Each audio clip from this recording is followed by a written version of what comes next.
ഉറുമ്പുകൾ വിത്തുകൾ തങ്ങളുടെ കൂട്ടിലേക്ക് ചുമന്നു കൊണ്ടുപോകുന്നത് നിങ്ങൾ കണ്ടിട്ടുണ്ടാവും.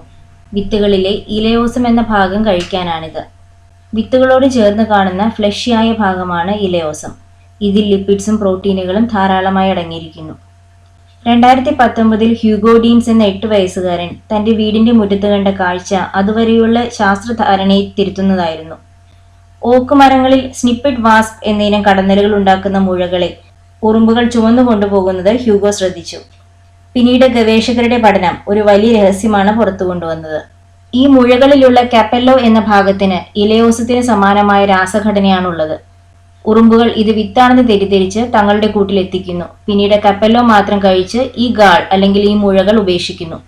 ഈ ഗാളിലുള്ള കടന്നലുകളുടെ ലാർവകൾക്ക് ഉറുമ്പിൻ കൂടിനുള്ളിൽ സുരക്ഷിതമായി വളരാൻ സാഹചര്യം ഒരുക്കുന്നു.